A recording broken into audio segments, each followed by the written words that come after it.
Person of interest released. New details overnight in the disappearance of Nancy Guthrie. What we know after law enforcement searched an area 60 miles from her home. And I'm tracking some a cold front that'll come through, bringing some rain to parts of the area. I'll show you who will see it and how long it lasts. Possible measles exposure. Health leaders are warning people in Wake County after someone with the virus visited at least 4 places in Raleigh. What you need to know if you were potentially exposed. WRAL News at 8 on Fox 50 starts in less than 30 seconds. At Leith Honda in Raleigh and Auto Park Honda in Cary, we make your buying process easy. And with every new car purchase, you'll enjoy complimentary oil changes and exceptional service. It's no wonder we've earned so many 5-star reviews. You'll also get peace of mind pricing with every used vehicle, and if it's not the perfect fit, no problem. Bring it back within 3 days for an easy exchange. Visit our showroom at Auto Park Honda in Cary or Leith Honda in Raleigh. It's easier here. Live from WRAL News Headquarters in Raleigh, your #1 source for local news. WRAL News, coverage you can count on.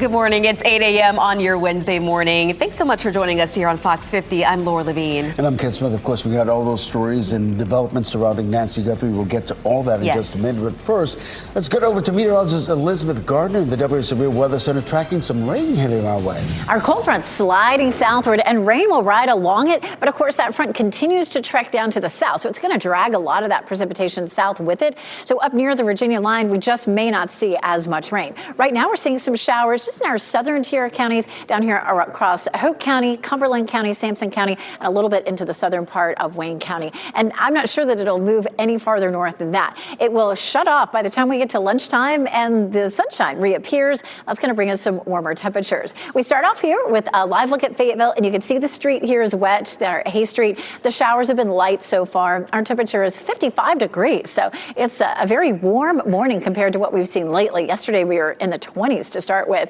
This afternoon, with some sunshine, we'll climb into the mid-60s. We have a better chance of rain coming our way by the weekend. I'll let you know how to plan around it coming up, Ken. All right, Elizabeth, happening now in the WRAL Traffic Center. We got some good news to report about that situation on I-95 near Benson in the northbound lane.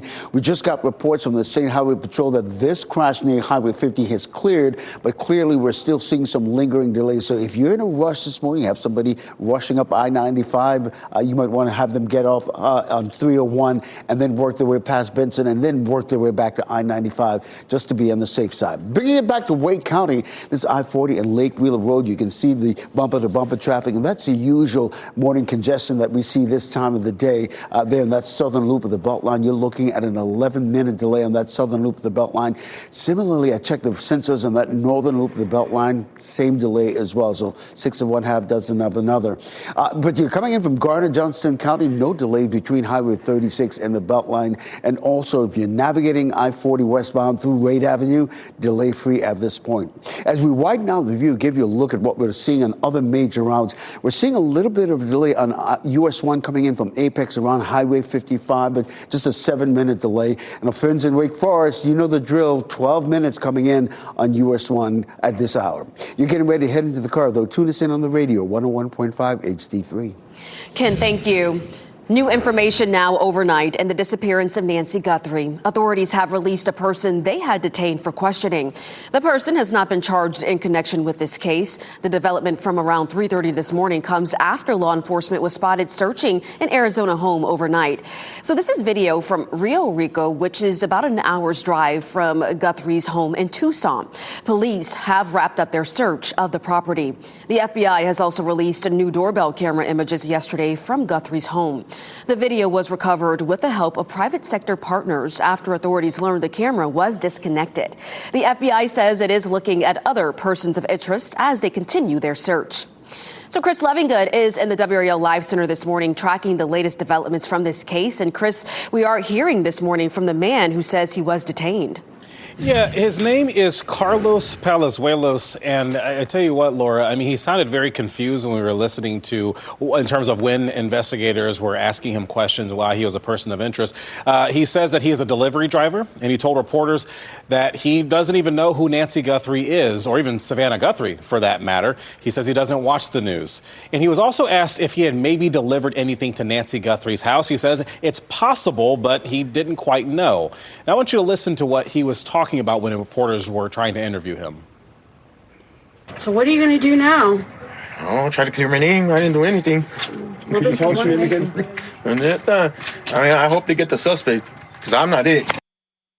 You see how the camera just kind of like quickly moves right there? That just kind of shows you how hectic the press out there was trying to get that information to the news wires so that we could bring it to you here. And what you've been seeing behind me is just a different perspective of that traffic stop that they made over in Rio Rico in Arizona. We'll be staying for more updates here in the WRAL Live Center as investigators continue to look into the disappearance of Nancy Guthrie.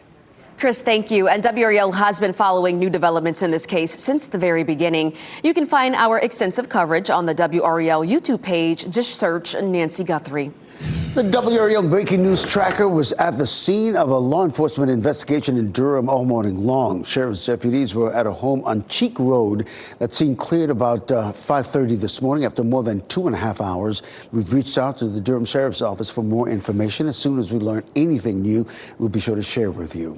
A developing story we're following as well. People in Wake County could have been exposed to measles. This is after health officials say a person infected with measles visited several areas of Raleigh while contagious. Let's get to WRAL's Kelsey Coffey live outside one of the Harris Teeter locations where this happened. And Kelsey, that's one of the places and that people may have been exposed. Yes, Ken, this location here, this Harris Teeter on Creedmoor Road, is one of 4 locations that's been flagged for possible exposure. We'll go ahead and give you a list so you can see all of those other locations, all of them just west of the airport here in North Raleigh. You could have been exposed if you went to O2 Fitness on Alexander Promenade Place between 1:30 and 5:15 on February 5th, or Everbowl, which is in that same area between 3:30 and 5:45. 2 Harris Teeter locations have also been flagged: Strickland Road between 5 and 7:10 and Creedmoor Road between 5:15 and 7:35. Measles symptoms usually pop up 7 to 14 days after exposure. So here's what you need to be looking out for: high fever, cough, runny nose, watery eyes, tiny spots in the mouth, and a rash that appears 3 to 5 days after symptoms begin. Duke infectious disease expert Dr. Cameron Wolf says pregnant women and immunocompromised people should talk to their doctor before getting a measles vaccine. If you're pregnant or you're immunosuppressed, that's a call, frankly, to your doctor's office to say, look, hey, how do I best handle this risk for me? Wake County public health officials say if you're not vaccinated, or maybe you don't know what your vaccination status is, go back and check your records, and also monitor for any symptoms, and then contact them if you feel like you could have the measles. That contact information is available on WRAL.com. Kelsey Coffey, WRAL News, live in Raleigh. The defense resumes its testimony in the sentencing of Raleigh mass shooter Austin Thompson. WRAL's Ali Catalabar is live outside the Wake County Justice Center this morning. And Ali, yesterday the defense pointed to acne medication as a possible cause for the shooting. And Laura, in the next hour and a half, we're expecting the defense to use more efforts to try to convince this judge that Austin Thompson deserves a chance of parole. And so yesterday they started to build that case. We saw the first person they took to the stand was Elise Thompson, Austin's mom. The defense asked her about Austin's life before the shooting. Elise says that Austin and his brother James had a good relationship. The defense even showed several family photos. Do you still love Austin? Yes, dearly. Still hurts terribly, but yes, love him dearly. Thompson's defense team also brought psychiatrist Dr. George Corvin to the stand. Corvin says the side effect from Thompson's acne medication could include depersonalization. He also says that the self-inflicted gunshot wound changed Thompson. And because of this, Corvin says Thompson is able to be reformed. Now, we'll see the defense continue this testimony today at 9:30 a.m. WRAL will be in the courtroom. Reporting live in Raleigh, Ali Kadlabar, WRAL News. And you can get caught up with what else to expect in court today and more on the WRAL YouTube channel. And you can watch the sentencing hearing on WRAL.com. Well, following some breaking news right now, the FAA grounding all flights in and out of the airport in El Paso, Texas for the next 10 days. It's closing the airspace for that part of Texas to a nearby part of New Mexico along a small stretch of the U.S.-Mexico border. The agency cited special security reasons. There's no word yet about what those reasons are. We are expecting to get the latest job numbers today as economists are predicting a slowdown in growth. Today's report comes less than a week after new data last week showed a decrease in job openings. Economists are expected to look at how tariffs may be affecting job growth. The January jobs numbers were set to be released last week, but the report was delayed because the government shut down earlier this month. The venerable Buddhist monks will end their 109-day walk for peace today. They crossed into Washington, D.C. yesterday with plenty of fanfare. Of course, this journey began back in October in Fort Worth, Texas. The monks addressed a large crowd at the Washington National Cathedral after they entered D.C. Today, they will end their journey at the Lincoln Memorial. They visited 8 other states on their walk for peace, including right here in North Carolina. We remember that well. Yes, we sure do. The time now, 8:11. More on the search for Nancy Guthrie, how a former FBI agent says investigators are handling communication with possible suspects, and the toll that this search is taking on her family. Also coming up, push for answers. We're learning new details about the victim in a deadly shooting in Garner, what police are doing to track down the person responsible. And tracking some showers mainly in our southern counties. You can see it tapers off pretty quickly, just a few more hours with that chance of some light rain. This afternoon, sunshine returns. I'll show you how warm it will be where you are coming up.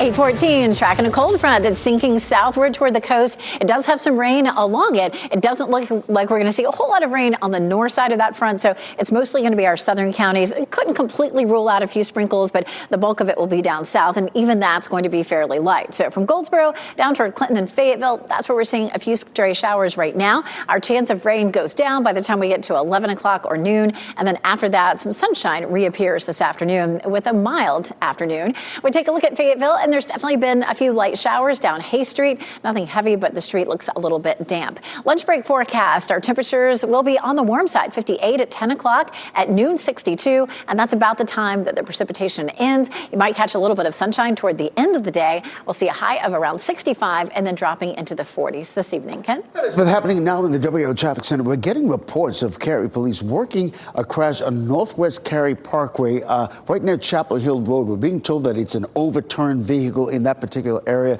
You can see some delays right there on the Cary Parkway that's happening right now. Sky 5 is on the way to that scene. As soon as we get eyes on it, we'll show it to you and give you any new information we can muster. Coming up, we'll take a look at some delays we're seeing building on some of our major routes into Raleigh. Okay, Ken, thank you. As the Nancy Guthrie case has played out, WRAL has been speaking with a former FBI crisis negotiator. We're trying to get a sense of what's likely happening behind the scenes. Luis Velasco spent 30 years with the agency. He even has connections to a case here in Wake County.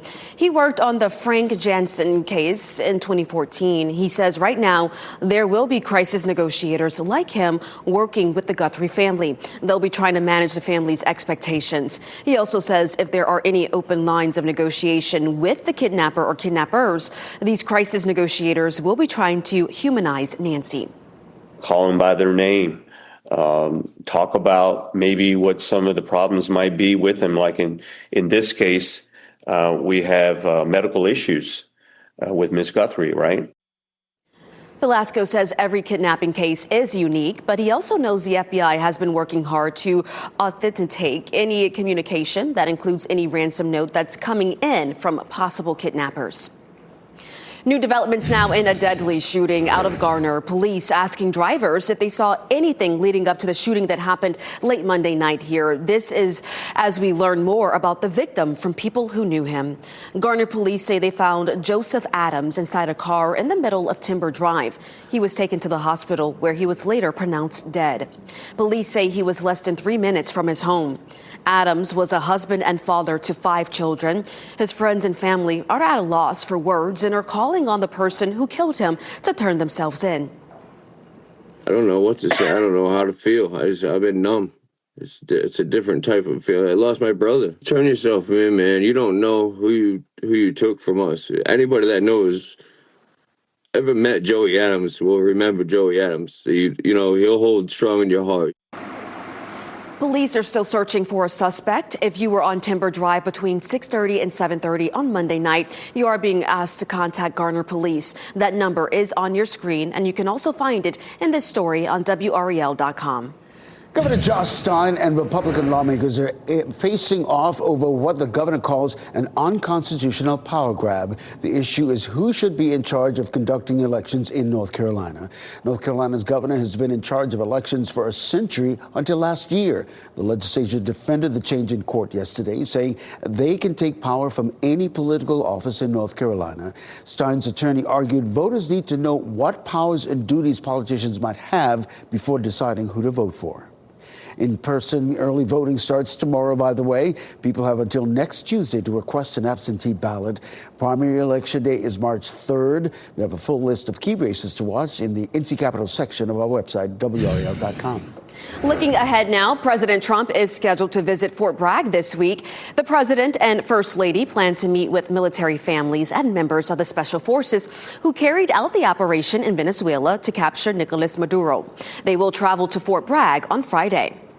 And Senator Bernie Sanders is coming to Durham on Friday. He'll speak at the Durham Convention Center along with Durham County Commissioner Nita Alum. Alum is trying to beat incumbent Congresswoman Valerie Foushee in next month's Democratic primary. The International Olympic Committee is reevaluating the timing of the Winter Olympics moving forward.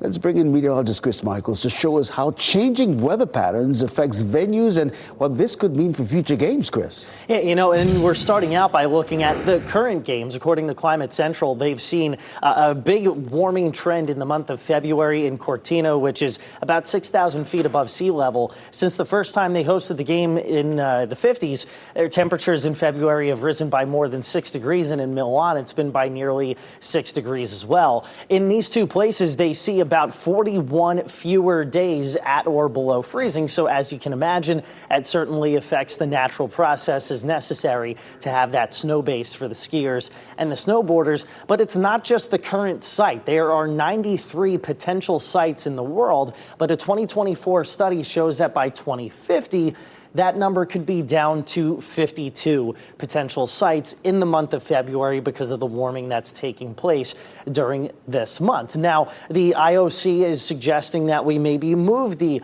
Olympic Games to January, but there's a lot of other things that have to take place in order for that to happen. I think the World Cup is one of those things that they have to consider. Salt Lake City is the site of the 2034 Games, and they've seen a rapid reduction in the amount of snow they see per winter. So much so that the mayor has expressed concern as to whether or not the 2034 Games will be as successful. But of course, snowmaking is going to have to be a part of that. Don't need to go making snow on the Hudson River, completely frozen over. This is wild footage, Elizabeth. It really is. So, of course, the Hudson River in between New York City and New Jersey, and you can see just how covered it is with ice. You know, it hasn't just been cold here, but of course, up and down the East Coast. Of course, now we've begun the warming process, and hopefully this will break up and make things a little bit easier to get around. There are ferries that go across the river in between New York City and New Jersey, and they've been struggling to make that trip because of all of the ice. Let's take a look at what we're experiencing here. Nothing frozen. You know, there for about 3 weekends in a row, we were watching very carefully to see if anything was going to be frozen, and it looks like everything that we see this coming weekend will be liquid. Definitely liquid this morning. It's very warm out there. A few scattered showers from parts of Hope County to Cumberland, Sampson, and Wayne surrounding counties, we're not seeing anything really north of that except up near the Virginia line. Anything that we see this morning is going to be very light and patchy, and most of it will be from the Triangle area south and east. There's 9 a.m. and we'll pause it there at noon. By noon, it's mostly over. And then after that, our skies begin to clear. We're going to hold on to some of the warm air that's been with us. And so it stays nice and mild this afternoon with a little bit of sunshine. We take a look at this weekend. And again, it's all going to be rain, but it could be a solid soaker for us on Sunday. Earlier in the week, it looked like maybe Saturday for Valentine's Day. It may be a little wet. The timing on this now looks like widespread for Sunday with an inch or more possible. And we really need that rain. We'll follow this system as it crosses the southern part of the United States and arriving most likely by early Sunday morning. There's 7 a.m. with the rain rolling through. We'll pause it here at 2 p.m. and again at around 10 p.m. That rain just continues all day. So increasing clouds Saturday, but it should be dry if you're taking your Valentine out, even for dinner. Should be fine. And then rain is likely all day Sunday and Sunday night with a 90% chance and a high of around 52. How much rainfall? Hoping for at least an inch. We may even see a bit more than that. We could use as much as we can get, certainly. Our temperatures today will be nice and mild, but a little bit cooler Thursday and Friday. Not too bad over the weekend. We're nowhere close to freezing. If you like these warm temperatures today, we've got another day in the 60s by Tuesday. Ken? All right, Elizabeth, happening now in the WRAL Traffic Center. We told you about that crash on Cary Parkway, not far from Northwest, in Cary, Northwest Maynard. Let's take a look at Sky 5 over that scene right now. You can see what we're talking about. First responders working that scene. You can see the overturned vehicle right there. I'll let you know how much of a delay you're going to encounter there in Northwest Maynard and Cary Parkway. Coming up, more news, weather, and traffic after the break.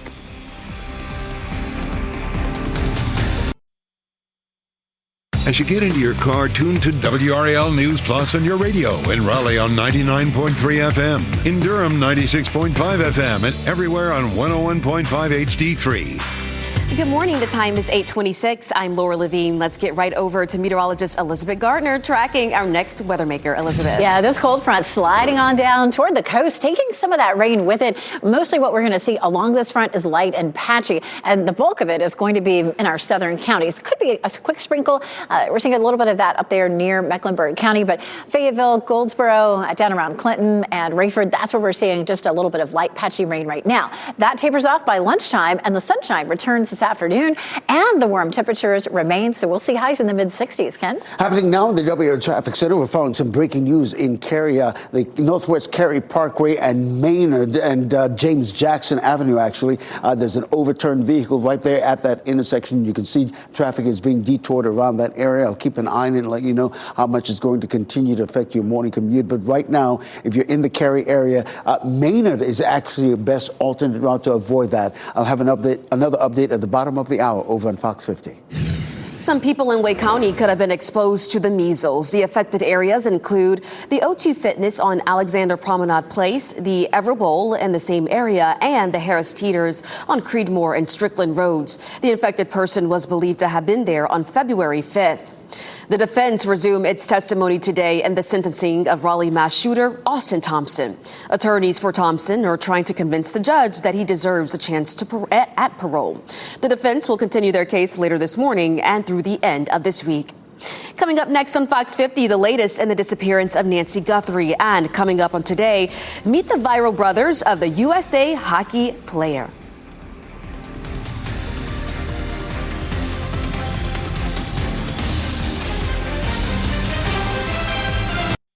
Now, breaking news from WRAL. Coverage you can count on. That breaking news takes us to Northwest Cary Parkway at James Jackson Avenue. You can see first responders working across an overturned vehicle. I'll let you know what we know and let you know how to avoid this particular area. Detained person released. A person of interest in the disappearance of Nancy Guthrie has been released after questioning. What we're learning from investigators this morning. Possible exposure. Health officials say someone with the measles visited at least 4 locations in Raleigh. What Wake County residents should know and what to do and watch out for if you think you may have been exposed. And I'm tracking a front that's bringing some rain into our southern counties right now. I'll let you know if you'll see this before it moves on out. So much to get to right now, not to mention those measles, Yes. potential exposure, that breaking news in Kerry. We'll get to all of that, but we're glad you're with us. I'm Ken Smith. And I'm Laura Lavinia. Very important headlines that we'll get to here in a few moments. But first, of course, taking a look at the forecast. We have this beautiful sunrise behind us, but Elizabeth, really taking in some of the warm weather we got because we're already tracking our next weather maker. This one is a cold front that's moving across our state right now, moving mainly to the south. That's where the bulk of the rain is currently. There's plenty of rain back to the west, but as the front pushes southward, it's going to take a lot of that rain with it. There are a few sprinkles up near the Virginia line right now, so you may not be completely dry in our northern counties, but the bulk of it's down to the south. Hope County, Cumberland County, Sampson County, and we did see some into Wayne County. None of this is going to be heavy for us today. Our best chance is about 50% from now up until around 11 a.m. We'll likely see some sunshine later this afternoon, and we're holding on to the warmth. Our temperatures right now are in the 50s. We take a live look at Pinehurst. Pinehurst has had a few sprinkles. I can see a little bit of rain on the camera lens. It looks a little damp on the sidewalk in front of the resort there, but nothing heavy, and 55 feels pretty good for this hour of the day. The reason for this is a southwesterly flow out of, it's about 7 miles per hour right now. And because it's still so warm, some sunshine this afternoon should bump us on up into the mid 60s. After that, we turn cooler and we get into a better chance of rain this weekend. I'll walk you through the timeline. Ken? Elizabeth, getting back to that breaking news in Kerry, let's go right to that Northwest Kerry Parkway, right at James Jackson Avenue. It's right in this vicinity right here. Take a look at what we're talking about. Sky 5 over this scene. You can see the overturned vehicle. That car is literally on its roof. Traffic is being detoured around that particular area. It looks like we've got a couple of ambulances there. We're going to keep an eye on this and let you know how to get around it. But as we come back here into the WRAL Traffic Center, if this is part of your morning commute, you might want to hit Northwest Maynard Road as an alternate route just to avoid that section of Kerry Parkway at this hour. Let's bring it back closer to Raleigh, I-40 Lake Wheeler Road. Those are the westbound lanes moving away from us. That's the usual congestion we see this time of the morning, the bumper-to-bumper traffic. Right now, though, you're only looking at a 6-minute delay on that southern loop of the Beltline. Other parts of I-40, if you're coming in from Garner, Johnston County, no delays between Highway 36 and the Beltline. And if you're navigating I-40 through Wade Avenue, delay-free at this hour. You're getting ready to head into the car. Tune us in on the radio, 101.5 HD3. Okay, Ken, thank you. Now let's get to the brand new developments in the search for Nancy Guthrie. A person detained for questioning in the investigation of her disappearance has been released. Also new overnight, the Pima County Sheriff's Office and the FBI searched a location in Rio Rico, Arizona. That's about 60 miles south of Tucson. The Sheriff's Department said this morning that the search has been completed.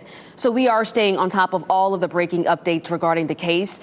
WRAL's Chris Lovingood is in the live center now. And Chris, we're still working to learn more about that person who was brought in for questioning. Yeah, Laura, we've been kind of trying to play different sound bites from him throughout the morning so you get a perspective of who Carlos Palazuelos is. This is him right there being interviewed by reporters. Essentially, he said all he knows is right now when this all started, investigators showed his in-laws a photo of someone wearing a mask or something, and they supposedly looked like my eyes, according to him. But I want you to listen to what he responded with when reporters asked him this.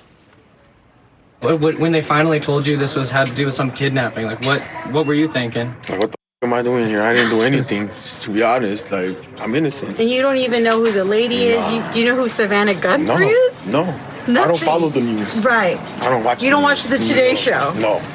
So this was a complete shock. It was. Yeah, he kind of expresses genuine cluelessness about what was going on, kind of caught off guard. But what we're going to do is try to dig a little bit more into this because, again, yes, he was a person of interest, but he was released. Should another person be detained, of course, we'll report that here on WRAL News. Okay, Chris, thank you. And coming up in 10 minutes, we'll hear from a former FBI crisis negotiator weighing in on this case as well. WRAL has been following all of the new developments in this case since the very beginning. You can find our extensive coverage on the WRAL YouTube page. Just search Nancy Guthrie. Well, the WRAL breaking news tracker was at the scene of a heavy law enforcement presence in Durham this morning. Sheriff's deputies were at home on Cheek Road. That scene cleared about 5:30 this morning. After more than 2.5 hours, we've reached out to the Durham County Sheriff's Office for more information. As soon as we get it, we'll share it with you. New this morning, people in Wake County could have been exposed to measles. As WRAL's Kelsey Coffey explains, health officials say that infected person visited at least 4 locations in the Triangle area. This Harris Teeter location on Creedmoor Road is one of 4 locations that's been flagged for possible measles exposure. We'll go ahead and show you that full list of locations now, all of them just west of the airport here in North Raleigh. You could have been exposed if you went to O2 Fitness on Alexander Promenade Place between 1:30 and 5:15 on February 5th, or Everbowl, which is in that same area, between 3:30 and 5:45. 2 Harris Teeter locations have also been flagged: Strickland Road between 5 and 7:10 and Creedmoor Road between 5:15 and 7:35. Measles symptoms usually pop up between 7 and 14 days after exposure. So here's what to look out for: high fever, cough, runny nose, watery eyes, tiny white spots in the mouth, and a rash that appears 3 to 5 days after symptoms begin. Duke infectious disease expert Dr. Cameron Wolf says people should take the rising number of measles cases in the U.S. seriously. This is an issue on our backyard, and this case today, front and center, reminds us that this is now a U.S. issue and will continue to be. Wake County Public Health says if you've not been vaccinated, or maybe if you don't know your vaccination status, you should go back and check your records, monitor your symptoms, and then let them know if you feel like you have the measles. That contact information is available on our website, WRAL.com. Kelsey Coffey, WRAL News in Raleigh. Today, the defense resumes its testimony in the sentencing of Raleigh mass shooter Austin Thompson. They're trying to persuade the judge that Thompson should be eligible for parole. WRAL's Ali Kadlabar is live outside the Wake County Justice Center. And Ali, just yesterday, the defense pointed to acne medication as a possible cause for the shooting. And that was one of their efforts, Laura. And in the next hour, we'll see them try more efforts to try to convince a judge that Austin Thompson should be eligible for parole. Now, they started building a case yesterday, about 24 hours ago. And the defense brought up to the stand psychiatrist Dr. George Corvin. He's evaluated Thompson before, and Corvin says the side effect from Thompson's acne medication could include depersonalization. He says that type of reaction could pop up out of the blue. Corvin also explains that Thompson is not the same person as he was when he pulled the trigger. The self-inflicted gunshot wound changed him. His damage to the frontal lobes was catastrophic. This is Austin 2.0 in a way. He is not the same human being as he was when he was a 15-year-old with intact frontal lobes. And because of this, Corvin believes that Austin Thompson should be able to be reformed. Now, the defense continues its testimony at 9:30 a.m. WRAL will be in the courtroom. Reporting live in Raleigh, Ali Kadlabar, WRAL News. And we are live streaming the hearing every day on our WRAL YouTube channel. You can also find a daily detailed analysis there. Be sure to like and subscribe so you don't miss any updates. Following some breaking news right now, the FAA grounding all flights in and out of the airport in El Paso, Texas for at least 10 days. The agency cited special security reasons. There's no word yet about what those reasons are.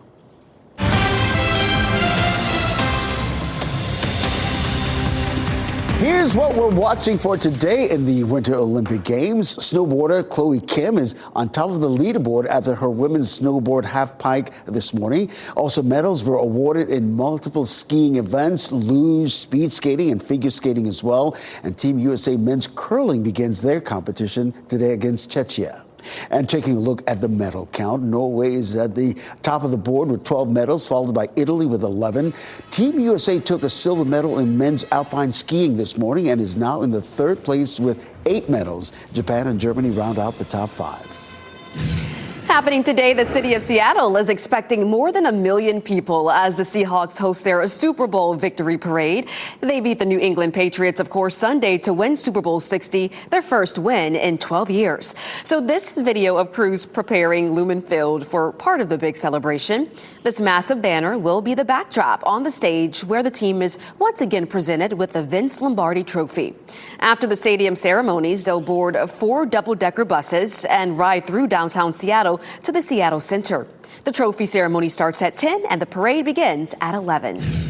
Your time now, 8:40. Avoiding romance scams. You could be looking for love and find danger this Valentine's Day. 5 on your side digs into who's been hurt, how common they are, and what you can do to protect yourself. Also, our teacher of the week can't imagine doing anything else. We're at Aversboro Elementary School in Garnet to surprise this very deserving teacher. Let's get a look outdoors right now, taking a live look over Pittsboro. Fake spring is on its way out, but it won't be long before it resumes. Meteorologist Elizabeth Gardner shows us how many more days we expect to reach the 60s.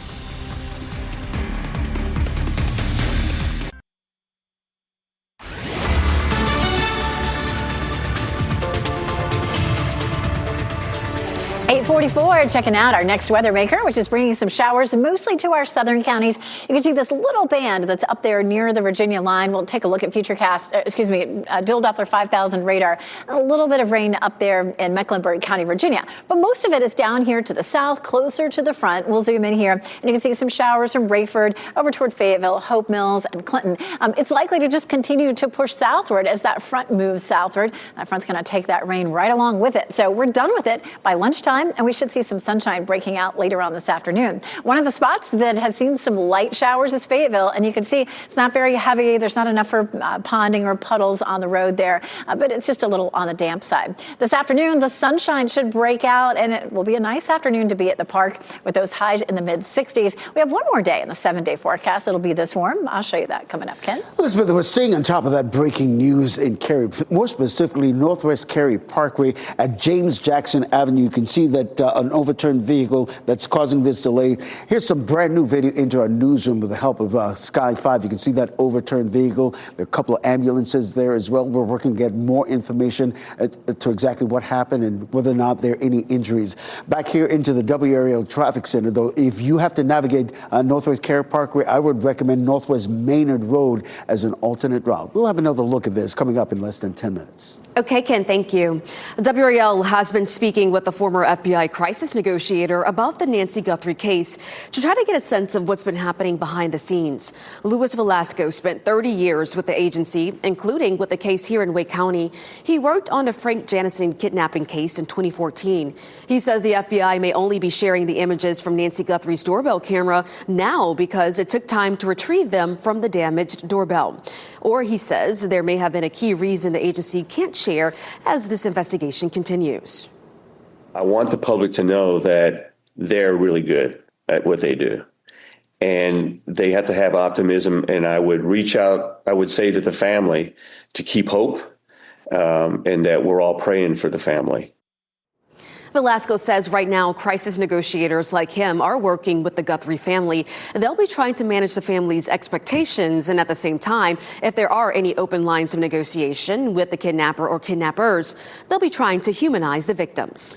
U.S. House Democrats could introduce measures to overturn President Trump's tariffs as soon as today. Last night, the House failed to adopt a rule that would temporarily stop the chamber from a vote. Republicans had passed a similar rule, but it expired at the end of January. Now, without a rule in place, Democrats could try to end the national emergencies President Trump declared when he implemented the tariffs.